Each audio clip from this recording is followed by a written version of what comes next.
Hello and welcome to the ScatterVolt channel, and today this is my $400 budget gaming PC. So this is for you budget gamers who not only just want to get a budget gaming PC for a pretty low price, but you still want it to perform very well, and this gaming PC will certainly run a lot of games at pretty high settings.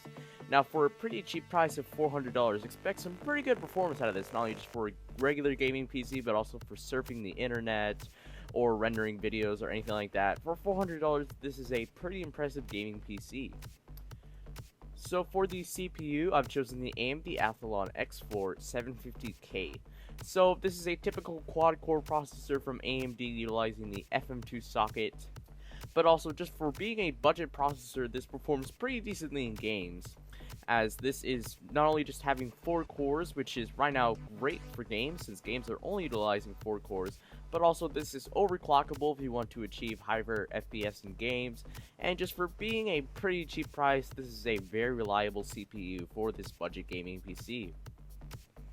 Now for the motherboard, this is the ASRock FM2 A75M Pro 4 Plus. So this is one of the more higher end FM2 A75 motherboards.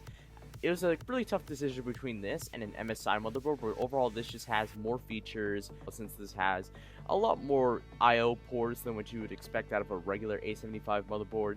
This supports up to dual channel RAM, which is pretty nice, and also this can support Crossfire for being a micro ATX motherboard, but for being at a pretty cheap price and being a very reliable motherboard by ASRock, since ASRock have a 1% fail rate in out of all of their motherboards, this is a great motherboard for this budget gaming PC. Now for the RAM, I've chosen the Kingston HyperX Fury 8GB RAM set. So this is their new RAM set, and right now this is 8GB, which is plenty right now for gaming.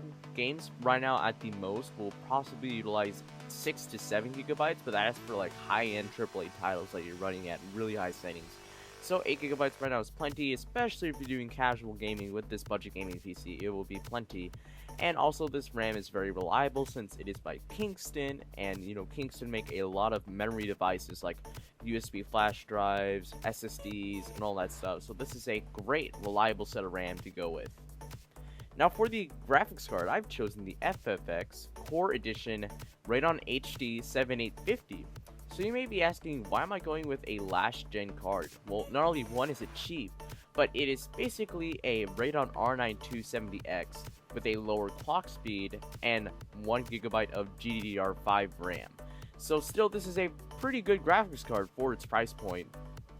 It will perform well in games, as not only is it just a HD 7850, but still it will perform very well. This can still achieve pretty high FPSs in games, as even from being a last-gen card, it still performs pretty decently in its price range. Now for the hard drive, I've chosen the Seagate Barracuda 1TB 7200 RPM hard drive. So this is a very reliable hard drive to go with, as one is it's very cheap. It is 1TB of storage, which is plenty to hold your OS, your recordings on your games and your programs, and your videos. But this is just a very trusty, handy hard drive overall, as 1TB is plenty right now, and just for being very reliable and being by Seagate, this is a great hard drive to go with. Now for the power supply, this is the Corsair CX 500 watt power supply. So this is a pretty cheap power supply for $30, and 500 watts right now is plenty for this gaming PC, including overclocking your processor if you want to do that. This is at a 80 plus bronze rating, which basically means that this power supply will run at an 80 plus efficiency, ranging from being at 0% load, like, you know, just surfing the internet, or being at 100% when you're playing in intense gaming sessions. So this will always run at an efficient rate, and also for being a very reliable power supply by Corsair, as they make excellent power supplies, this is a great power supply to go with for this budget gaming PC. Now lastly, for the case, I've chosen the legendary Fractal Design Core 1000 computer case. So this is a budget gaming case by Fractal, and if you don't know who Fractal are, they make some of the best cases out there right now that you can purchase. And this is just their lowest end one, but still, for being their lowest end one, it is just a very good case. It is very well made, and it has a lot of great features that you'd expect out of a higher end case by Fractal. It has just a little bit of cable threading in it. It is well made since it is fractal. It has very good airflow since it has a lot of fan spots for support.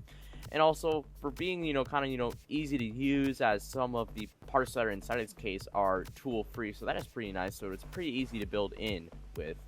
And just overall, this is a nice looking case, and for being at a very cheap price of $25, this is a great computer case for this budget gaming PC. Anyways, I hope you guys liked this video. Like, favorite, subscribe, and all that good stuff. And this is the ScatterVolt channel signing out.